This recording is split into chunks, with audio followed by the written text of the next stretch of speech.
We will first start out with each candidate giving an opening statement up to 3 minutes, and we're all going to use this podium. If the candidates could please look at our timer, Jackie Lee, and she has several signs. When you get down to 30 seconds, she'll hold this one, and then 15 seconds, and then time's up. If you could complete your thought quickly, like complete your sentence, that would be wonderful. That way we can get in more questions. We don't, of course, have time to have as many questions during this session as we did during the last, because we have double the number of candidates. We'll have a series of questions rotating as to who answers the question first, and each candidate will have up to 1 minute to answer each question. Closing statement, again from the podium, will be up to 2 minutes apiece. So with that, we'll go ahead and have our opening statement. In just a moment, let me again say that this forum is sponsored by the Yuba Sutter Chamber of Commerce, along with the Yuba Sutter Farm Bureau and the Appeal Democrat newspaper. So with that, we'll go ahead and hear from Hal Stockton. You have up to 3 minutes.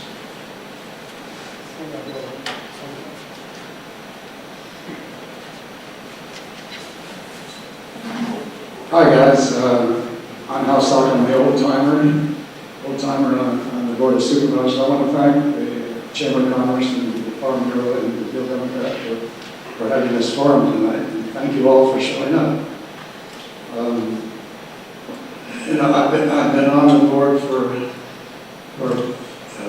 5 terms and elected, and this time I'm planning for another 4 terms. You might wonder why I'm doing this, but I have there's a lot of unfinished business out there.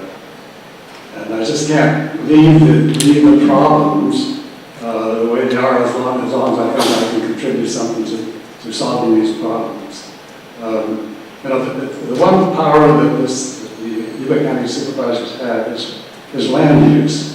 The feds and the state take all the powers they can, as you well realize, and they don't leave a heck of a lot with the counties, but the state, I guess, decided in their infinite wisdom that the Board of Supervisors should decide land issues. And that boils down mainly to big subdivisions. And right now, to get to the heart of the problem, the thing that really bothers me, and if anything keeps me awake at night, it's the plans for development in my own district, in the foothills in the 5th District. Now, also the 5th District takes in part of Linden, part of Linden, Alden, and District 10, and I'm very much concerned about those folks as well. But what I'm addressing right now is strictly in the foothills, where some huge projects. The Spring Valley project is still on the books. That's 11,000 people down across Highway 20. There's people, 3 or 4 large landowners up and down the Oregon House that are very much into the plans for subdivisions up there. Can you imagine Dobbins Oregon House going from a couple thousand to 20,000, something like that? And there's another one that not a lot of people have heard about, but have been sort of in the works quietly for a long time. And that's up at Brownsville, just below Brownsville. A timber company up there figures that the timber business isn't all that great, and they can make more money in real estate. And they have a 5,000 acre area of timberland designated for that they're trying to get into rezone into residential zoning. So how am I doing? 30 seconds. Okay. I can't go into it. I can't go into a heck of a lot of detail. But can you imagine with the water situation? You talk about putting all those more people up there, and we haven't had enough water, and the water districts are going crazy. And the highways too, Highway 20, can you imagine what Highway 20 would be like? And the Chamber of Commerce isn't going to have any tourism up there if this happens. Thank you. Randy?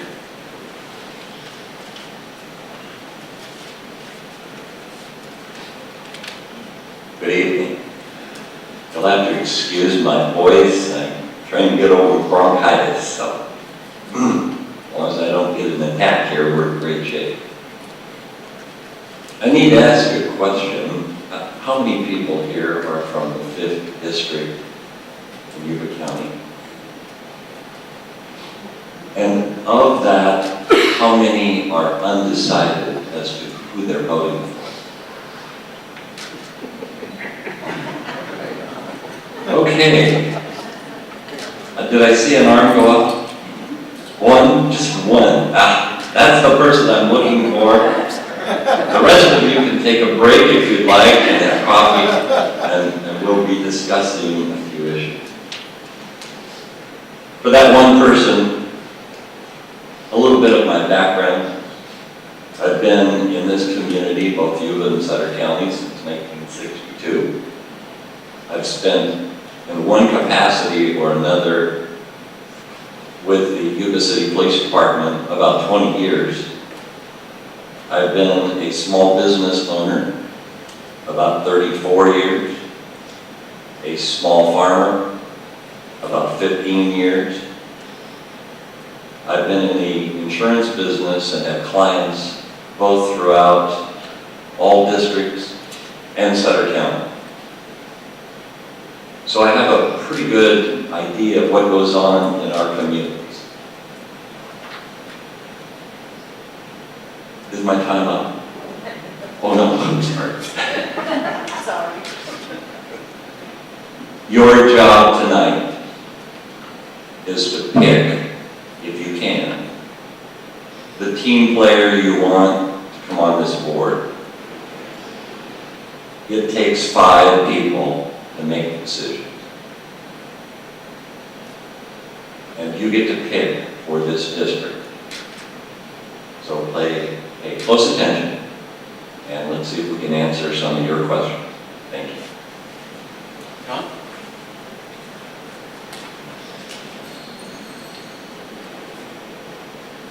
Thank you. I served on the board before for 12 years. I was a District 4 representative. I've been redistricted in District 5. When I took office, the day before I took office, the levee broke in my district. And part of the oath is you take this oath without reservation. I looked at the judge, you gotta be kidding me. But we got through that. We got through the flood. I've been involved and been in Yuba Sutter area since 1955. I taught at Yuba College for 35 years. I own my own scale business. I've been on the board I was on the board for 12 years. During that 12 years, I represented the water district. 4 of the 12 years I was on the board, I was the chair of the water district. I chaired the water agency during the Yuba River Accord. It was the first long-term transfer of water in the history of the state of California. We were able to make that long-term transfer. Since I've left the board, I continue to represent people in water. I represent District 10 levee District 10 farmers in their water issues with groundwater. So I understand the water issues and I understand issues with the board. One of the reasons I decided to run was because of Measure P. I think it was an attempt to take private property rights away from the people who currently have them. And we've got a general plan we spent over $1 million on. Let it work. I mean, let the general plan work. All these projects we're talking about are just dreams right now. The one thing that really concerned me is the only project in the history of Yuba County that's ever met all the requirements of Measure P is the Spring Valley project. It was voted on by the people, and the only way it can be eliminated is by another vote of the people. So, ballot box land use planning is not the way to go. Like I said, I understand water. I understand the water agency. I'll do everything in my power to help the agency be relicensed. I think it'll be relicensed. I don't have any doubt that it'll be relicensed. The concern I've got is the state coming in and taking the money away from the agency and not allowing them to have the power revenues. They created the agency through an agency act, and they changed the agency through the same act. So I appreciate your support in the upcoming election, and hopefully we can go on with the county and make it progress. Thank you. Yeah.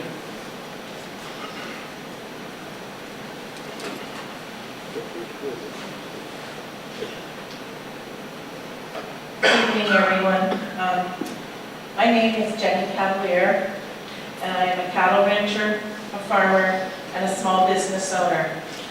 During the 26 years that I've lived in Oregon House, I've worked very hard to make my career successful. Done a lot of homework. I've served on boards and agencies and have worked at all levels of government. I've worked elected and volunteered, public and private. You name it. 20 years on the North Yuba Water District Board, which has gone through its relicensing. 7 years on the Yuba County Resource Conservation District, 11 years on the Northern California Water Association, which serves to protect the water rights of Northern California, USDA Rural Development, and I was a founding member of High Sierra Grass-Fed Beef, which was a means to keep small family farmers sustainable on their farms. In 2003, I worked on a salmon habitat restoration project below Englebright, and just most recently, after 11 years, it came to fruition about a month ago. And also, I worked with Yuba County Water Agency on their integrated regional water management plan when they were not going to include the Yuba foothills. And I was very tenacious and requested many times that we would be represented in the Yuba foothills. And now North Yuba Water District and BVID are included in the plans. And we are now in the process of getting grant opportunities because of this. They know I'm tenacious. They know I won't stop. I know what these agencies do. I know the people, and I also know that they know I work hard. I attend all the meetings, and I am very committed. I want to bring this in-depth experience to you of being your next supervisor. I know the available resources that are out there, and I can bring the 5th District back to life to be a very successful economy for you and our future generation. You may want to ask, what do you expect from your supervisor? Well, we can go into depth. We want jobs. We want schooling. We need more schooling for our kids up in the foothills. We need a foothill high school. We need internet service, and we need so many things. But what really works is the fact that I've worked on many boards, and the way you get things done is when boards can reach consensus, and you have the consensus of your constituents work behind you and helping you. I want to be your voice. I want to bring what you want. This job is not about what I want, it's about what my constituents want, and I will be here to represent all of Yuba County and the needs of Yuba County. And I thank you very much for this opportunity tonight. In just a minute, we'll ask questions, both from the Government Affairs Committee of the Yuba Sutter Chamber of Commerce, and also from the audience. We have some questions that were turned in from the last session that we may be using. But does anybody have a card ready now for pickup? Okay. So if you think of anything, it needs to be aimed at all candidates, not at one specific candidate. And you can just bring it up to our table, or somebody will raise your hand and somebody will pick it up from you. I'd like to mention before we get started that we have a couple of sessions still left. The next one will be tomorrow night, and that'll be at the Yuba City Hall Council Chambers from 6 until 8, featuring candidates for District 2 Supervisor and District 3 Supervisor. That's tomorrow night at Yuba City Hall, starting at 6. And then April 30th, next week, we'll have candidates for Sutter County District Attorney and also for the State Assembly 3rd District, also at the Yuba City Hall Council Chambers. So with that, we'll have our first question, and we'll start with Randy Fletcher. And Ainsley, you want to go ahead and pick a question?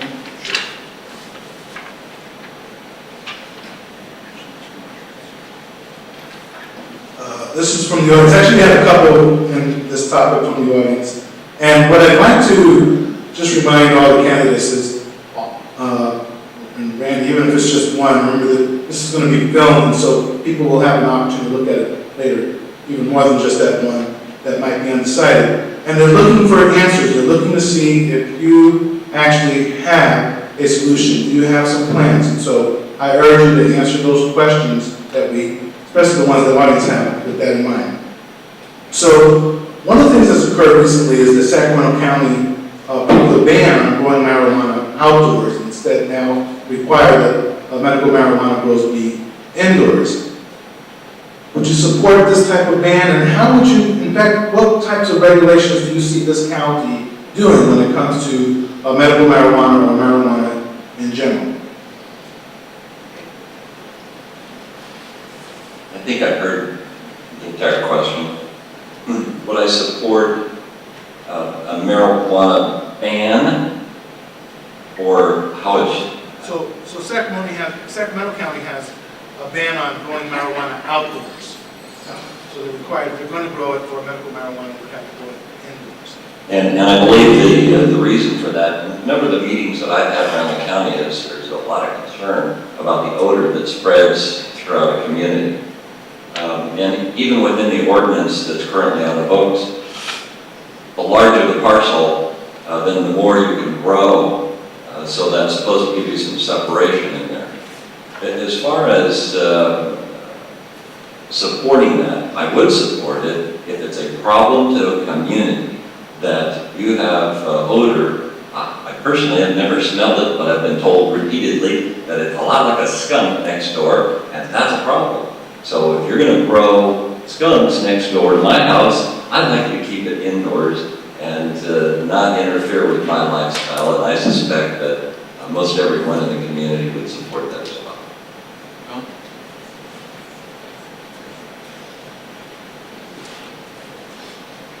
Welcome to California. When I was on the board before, the county was required to issue ID cards for people that use marijuana. I was a little amazed. Marijuana is the only drug that I'm aware of that the county has to issue an ID card so you can get your medication. Most people go to a drugstore to get their medication. I've talked to the sheriff, I've talked to the district attorney. Growing marijuana in Yuba County is a tremendous problem, as it is in all other counties. It's very difficult when you have a state law and doctors are issuing a script that you can go out and get them in a heartbeat to stop it from being grown. When we grow it indoors, I think we just saw what happened down at Plymouth Lake a couple days ago, where they had over $1 million worth of material growing indoors. I can't stand the smell of it, but it's going to be at the limit as long as the state of California continues to allow it to be used. And I certainly hope we don't allow it to be used for recreational purposes. Jen?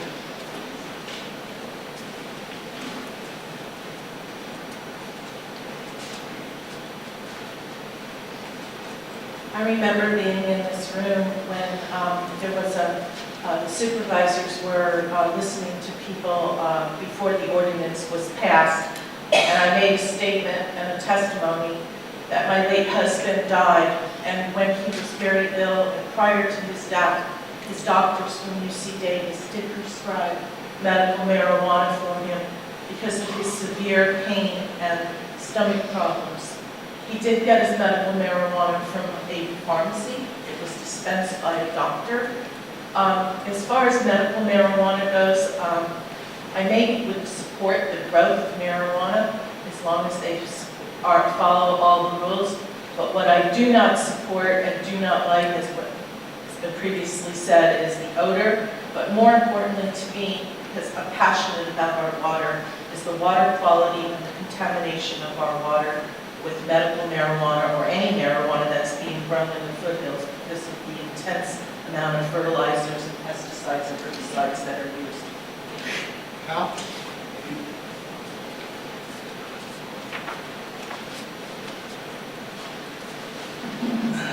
Yeah, as far as I'm concerned, marijuana is a tremendous problem in Yuba County. I've spoken a number of times at the Board of Supervisors about marijuana, and pretty much what I've said is we just cannot stay where we are right now. The present situation is not sustainable. Our ordinance is too lenient, and it's allowing people coming from Texas and all those sorts of other counties to grow marijuana here.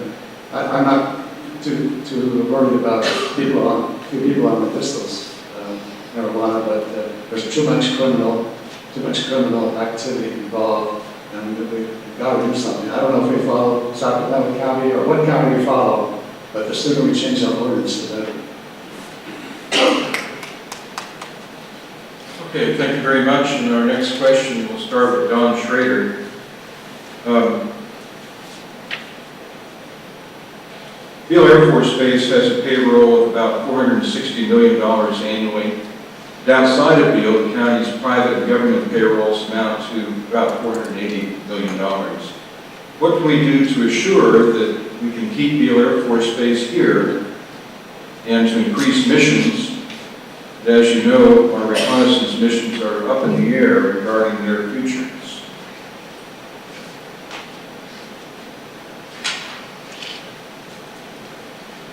Thank you. I've been a member of the Beale Military Liaison Committee for the last 12 years. I currently serve as an honorary commander of the 9th Maintenance Wing, Beale Air Force Base. Beale Air Force Base is incredibly important for this county. Last time we had a BRAC threatened to close Beale, we went back to Washington. We had a huge ceremony. In fact, John Nicoletti had a big ceremony over in the Yuba City High School. We've got to protect Beale Air Force Base. We have to protect that millions and millions of dollars and thousands of jobs in this county. And it's an unknown, but if we're not unified as both a county and an area, Nevada County, Yuba County, Sutter County, Placer County, Beale Air Force Base leads the economy of this county, the economy of this region is going to suffer greatly until we somehow figure out a way to replace it. That's going to be a long, long battle. So we have to do everything we can to protect Beale Air Force Base, and I'm doing that now. Thank you. Jen?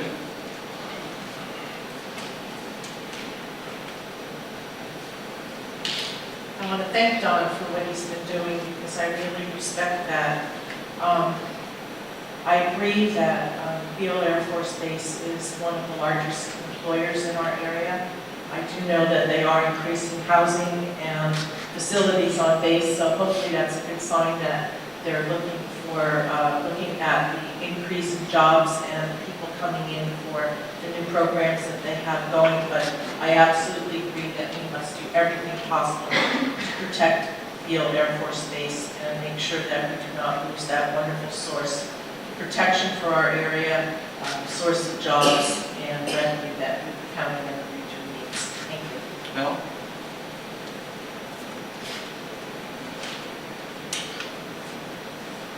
Yes, Beale is extremely important to our economic welfare in Yuba County.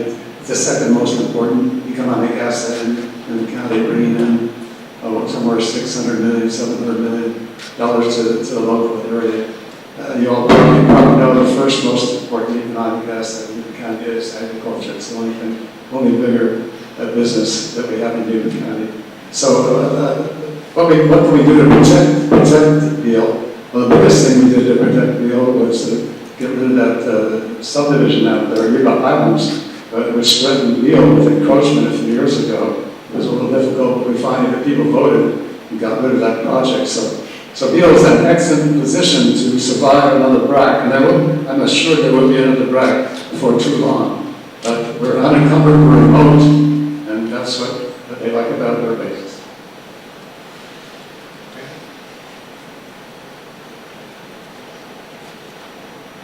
I was on the board of Yuba Sutter EDC when we went through this last time. Beale Air Force Base next to agriculture. Certainly one of the most important things we need to support in the Yuba Sutter area. And we need to continue all the efforts we can through lobbying in DC. And it is a united force that should happen, not just in the county, but the counties that surround us as well.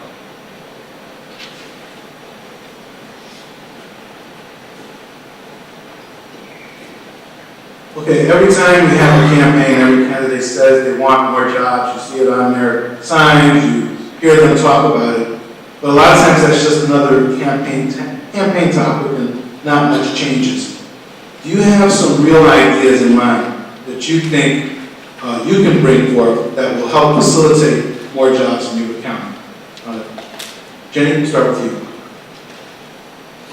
I like this question. I was going to talk about this. We got cut off on time, but you probably want jobs not only for yourself, but your future generations and your children.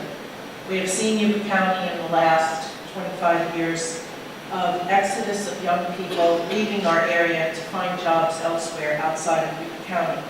Jobs depend on businesses, and for businesses to survive and get started in Yuba County, we need a friendly, reasonable government.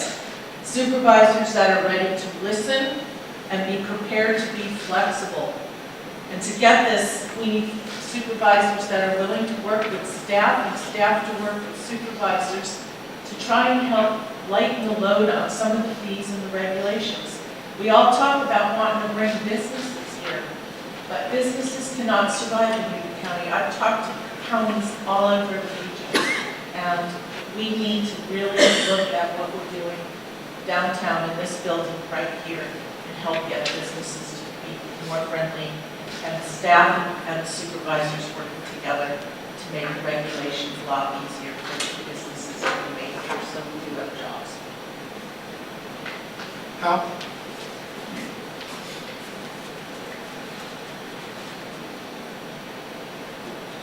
Yeah, of course we want more jobs, and we want more businesses, and we want more viable businesses, and we need to help out.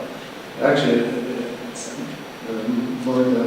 helps more to try to enhance and invigorate the businesses that are here right now, rather than trying to bring in new jobs and that kind of competition. But also, as I spoke before, our number one economic asset is agriculture. If we lose an acre or two of agriculture, we've lost jobs, and also, so we need to protect agriculture and not see it to go down to development. And we also need to protect the landfill space. Tremendous amount of money comes through there that turns into projects and turns into work and jobs. Randy?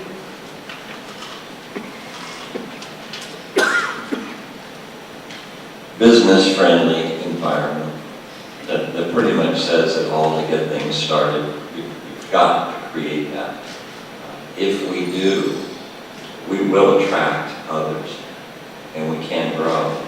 And if you'll help support the local people first, that's one of the key things, I think, to get us going. So that change needs to happen. It won't happen overnight, it just takes some time.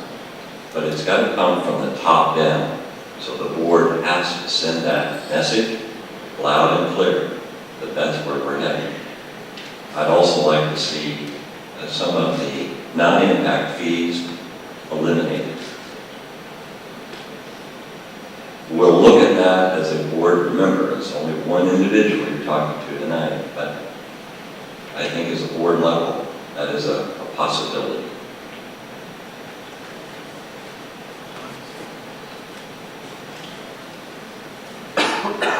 I came before the board recently as a resident of District 10, a person who represents the agricultural industry in District 10.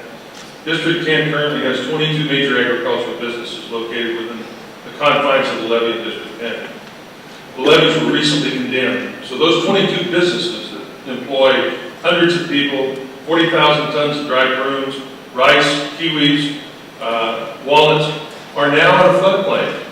If the District 10 levy were to break, those businesses cannot be rebuilt. This county wouldn't survive. We spent $500 million, $500 million in South County. We haven't spent a dime to protect the agribusinesses that are important to this county. Agriculture, like everybody says, is absolutely critical. The first thing we got to do is get the regulations off the back of small business. A small business person cannot come in here and open a small business. It's too expensive. We've got to look at protecting those businesses that we currently have and figure out how we're going to pay for it. Because it's critical that we protect those businesses. Okay, thank you. The next question will start with Hal. And the question is, how did the Foothills come to have a water shortage? Again, this is from the audience. How did the Foothills come to have a water shortage after so many years of planning and expense? Planning and expense. This is, I don't know anything about it. This is a question from the audience. How did the Foothills come to have a water shortage? I think we understand that. Well, you know, a lot of the people in the Foothills are on wells, and their water comes from this water. We don't have a big aquifer like they do in the valley.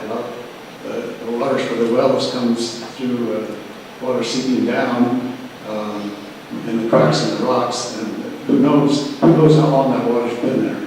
Apparently it's been there quite a while. maybe a few years. And so if we do have a severe drought, and I can speak for this personally because I'm not there and I'm not a well.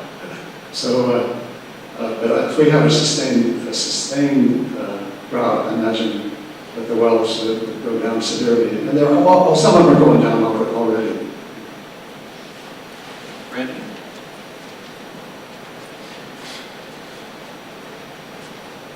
You plan for floods, you plan for drought, you can throw fire in there as well. And we've seen a lot of that over the years as a combination. I think the board has to have the vision to look forward, knowing that all of these things happen. So how are we going to prevent or reduce, eliminate as best we can? It is that vision that can make the difference for Yuba County. Don? We have two water districts in the foothills, BVID and North Yuba Irrigation, North Yuba Water District. BVID, I think, is doing an excellent job. North Yuba has some problems with the water delivery system, has problems with getting the water where it needs to be. It's got to be fixed. After relicensing of the agency, there's no reason why the agency can't supply more water to the foothills than it's supplying now. I would work very strongly, but very hard with the people up there. The people up there in the foothills cannot depend on fractured rock aquifers in a drought. So we have the ability and we have the capability of delivering more water, more surface water to the foothills. We've got to get together and try to, God forbid, get these organizations to cooperate and with the agency and get more surface water so that the farmers up there can grow more crops. Thank you.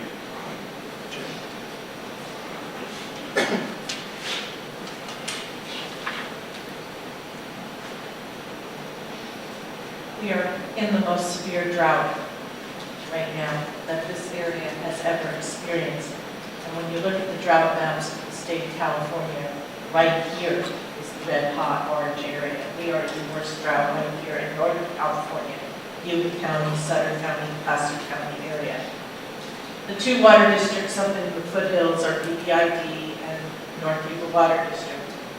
Collins Lake was built as a reservoir for BVID customers, and the watershed that drains into Collins Lake is pretty much everything off the foothills, and it fills up Collins Lake, and I've seen that lake miraculously fill in 1 or 2 storms. North Yuba Water District's water is conveyed through an earthen ditch that we've been trying for years to try to get piped, and the monies are just not available for a small water district. As a member of the board, Supervisor's board, I am looking forward to working with the agency. I've already had the discussions with the manager and some of the members of the current members that I feel that North Yuba Water District can't possibly get their water from the agency, and they can be signatory to the accord.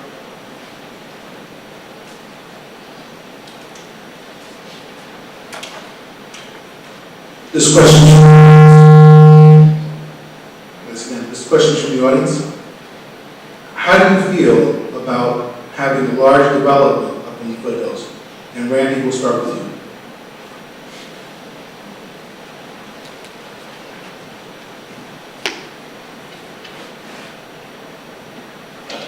I can't tell you how many times I've heard this as I go about knocking on doors and meeting with people in the foothills. I don't see any real support for large developments. I think you have to define what's a large development. I shouldn't say no one supports it. I did get an email. One gentleman would like to see a shopping center and a Safeway and a bowling alley and a theater. Probably won't happen in my lifetime, or maybe anyone else in here. But development of a smaller nature, if you consider 10 houses too many, I suspect that's a possibility, that PUDs in small areas based on communities and what they would like to see, that is a possibility. Don?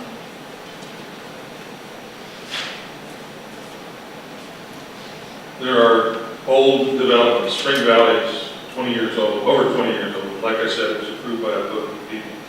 I don't see building large developments in the foothills. One of the problems we just talked about, we can't build houses in the foothills and depend on the wells that are up there now.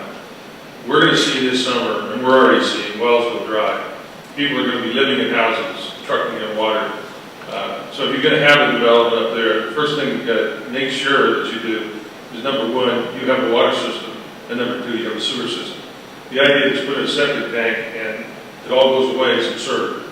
The idea is to punch a well in the ground and you're safe forever is absurd. So we've got to come up with those two systems before you build any subdivisions anyway.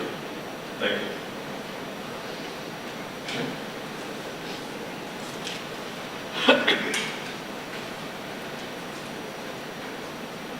I received a private message on, everybody knows the yubafoothill.com, and it was from a person, I didn't know whether it was a lady or man, and they asked me about how I felt about the Spring Valley project and development in the foothills. So I messaged them back, I introduced myself, I asked them where they lived, and they told me they were in the Spring Valley area. And before I answered them how I felt, I took a Saturday afternoon and went and visited and knocked on doors to about 20 different people that would be impacted directly by the Spring Valley project that live on Spring Valley Road. And I have to say that there was not one person that said that they wanted a subdivision in their backyard and they did not want to look out on roofs and that they were happy with the way it was. So as your supervisor, again, I'm your voice downtown, and it's not what I like or what I want, it's what the people want, and it appears that most people do not want large subdivisions up in the foothills.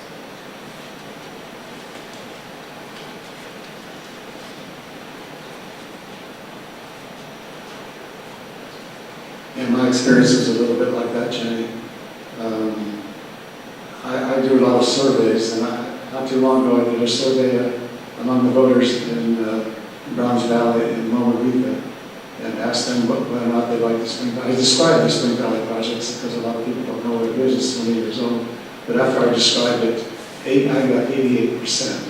88%. That's one of the highest percentages I've gotten on anyone in my survey. So they certainly don't want the Spring Valley project. And they get water from BVID. They promise water from BVID. I have a different opinion of the viability of the Spring Valley project than Don Schrader has. I think it's changed a lot, and I think it could, if the Board of Supervisors work on it the right way, I think we could maybe get rid of it. Thank you. Our next question will start with Don Schrader. How do you feel the relations are between Marysville and Yuba County? Give some examples of what's working and what's not working when it comes to working together for the betterment of the city and county. Obviously, we're in Marysville. Marysville's a county seat. I think the relationship right now is in somewhat strained. Marysville cannot continue to exist within its current boundaries. It's going to eventually have to move out of its boundaries. So I think it's important that we understand that. I was thinking the other day that if you looked at Yuba and Sutter counties as a whole and looked at the number of jobs that paid $100,000 or more, 50% or more of those jobs exist in Yuba County. Rydell Hospital, Beale Air Force Base, Yuba College, Caltrans. Those people all, I don't know how many people make over $100,000 a year. But when I taught at the college, the last 2 years I was there, I did a survey. Out of 104 faculty and administrators, 3 of us lived in Yuba County. So we're not only losing sales tax revenue to outside counties, we're losing income from that these people are earning in Yuba County and moving to other counties. We've got to somehow stop that. We've got to give them the same type of housing there, here that we have there.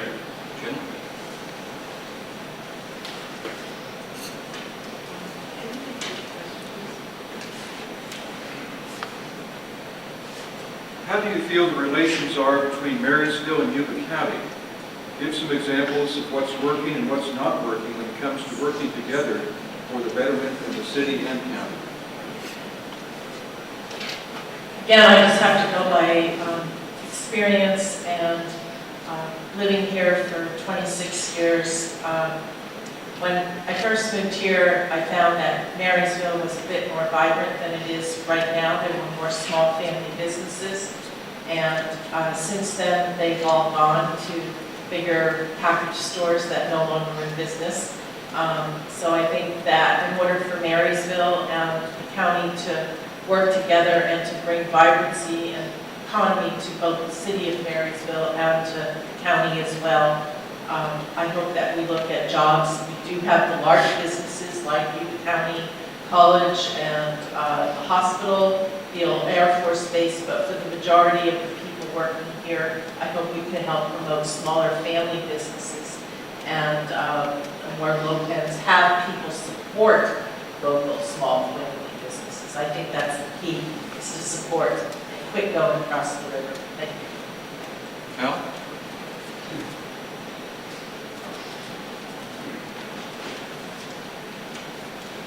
Well, that's a good question. I wish I had the answer. Because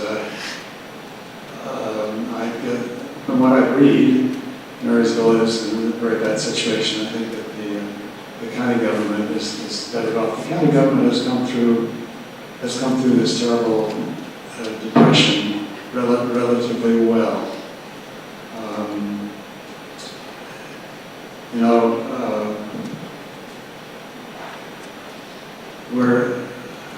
With the housing market was down about 50%, and in this area, in the Sacramento area also, and it's come up about, it went from 400 down to 200 for the average home, now it's back up to 300, I understand. And so when it gets up a little higher, I think, we're going to get, the housing market goes along with the general business climate. And if we could just hang in there long enough, hopefully things will get better. Randy?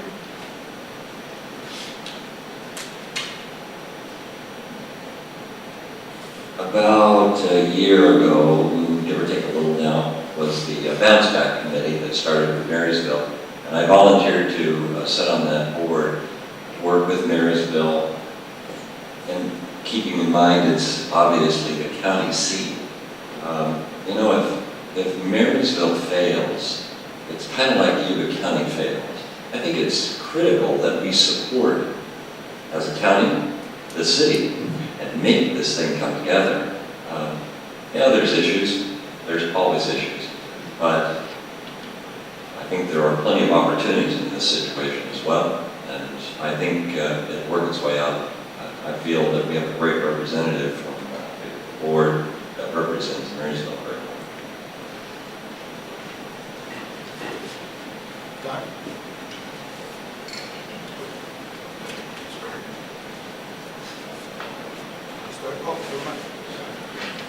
I'm going to answer it once.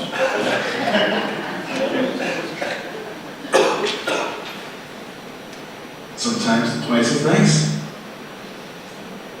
Would you favor, and Jenny, you'll start this one. Would you favor bringing back Measure T for another countywide vote? Why or why not? And if you would, how would it look different than the prior incarnation?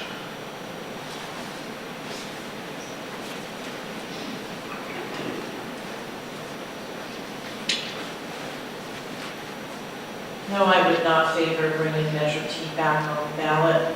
For God's sake, it cost this county well over millions of dollars to get the general plan done. As a small business owner, I'm getting impacted with fees to pay for the general plan update on my environmental county fees. I do not want to see any more fees having to be charged to have more ballot things and more things happening.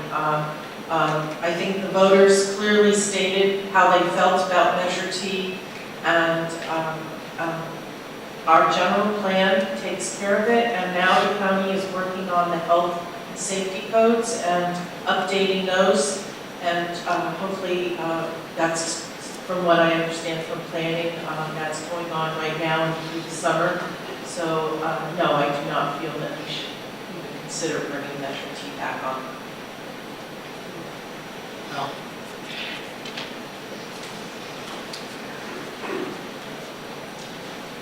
Measure T was completely misrepresented. The only thing, one lady says, what Measure T was supposed to do was to make the supervisors honest. The only thing that Measure T would have done, it was, people said it was to do all kinds of things, all kinds of scare tactics were used against Measure T. The only thing it would have done was if the supervisors voted for the project that was in the natural resource area and needed a general plan amendment. If the supervisor voted, 3 supervisors voted for that, that wasn't quite enough. It had to go to a vote of the people. Actually, Measure T empowered the voters, empowered the people very much. I'm not saying it should come back, but it certainly should consider, we should consider it, and I would consider going to the farm board and getting cooperation from the farm board before bringing it back.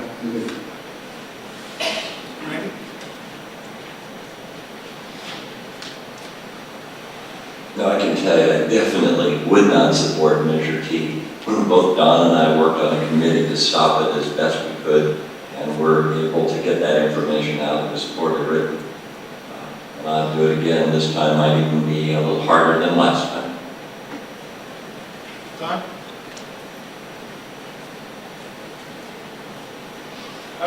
One of the things that I agree with Mr. Stocker is you need to listen to your constituents. 60% of the people in the 5th District voted against Measure T. The 5th District is going to have the greatest impact from that ordinance or that measure of all the ordinances of all the districts in the county. The question I kept asking myself, do you think that a person renting an apartment in Marysville should have the same voting power over your land as you do? I think Measure T was a mistake. The idea that if passed in Napa County gets $500 million a year in tourism. When Yuba County gets $500 million in tourism, let's try Measure T again.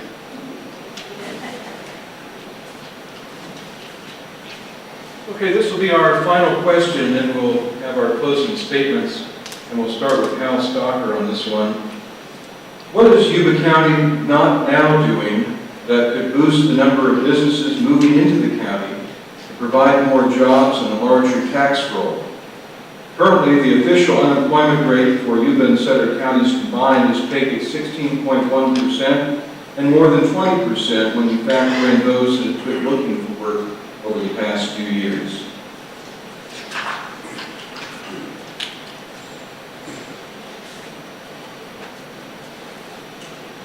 Well, that's another good question, but I think it throws Yuba County sort of in the wrong light. Yuba County is doing a heck of a lot to promote businesses and create jobs. We hire John Fleming full-time, and we kept hiring him all during this recession. We didn't fire him, we kept hiring him. And then we also, Yuba County pays a full-time man, a full-time expert, to roll up the red carpet for businesses and cut down the red tape. And he's an excellent man, he's doing a great job. And we also pay into the Yuba Sutter Economic Development Corporation, and they're doing as much as they can too. It ain't easy, but I think they're doing a darn good job, and they need to be complimented for it. Randy?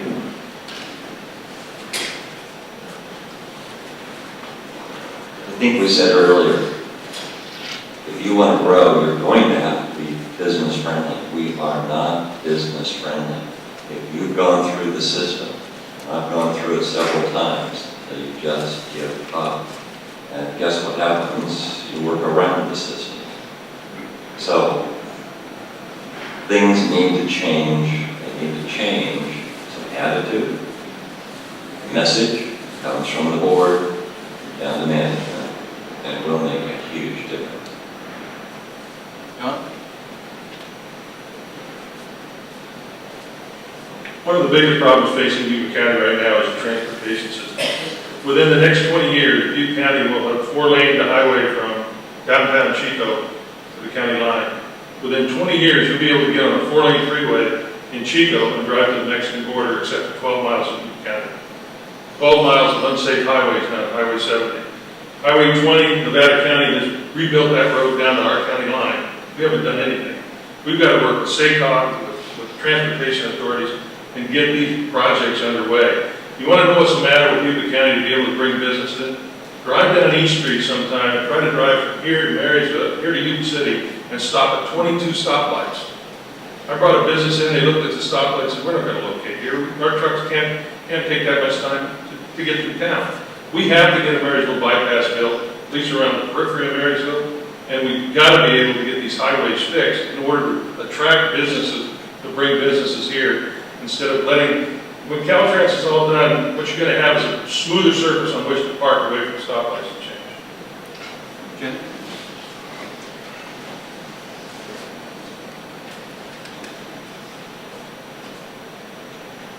I think we've all agreed that agriculture is the biggest source of jobs in our area. And I would like to really see board of supervisors and staff work together to get an ag overlay in place here in Yuba County and make it for the whole county. And with that in place, that would help follow some of the examples of what other counties have done, Sacramento, El Dorado, Butte County, so that small businesses, especially up in the foothills in District 10 where farming is very prevalent, to encourage more agritourism and bringing people to our area. We already have the people in the foothills with our lake and water resources. They come here from May through October, 250,000 people. Let's take their money, they go home, and encourage these small family businesses to do well in Yuba County.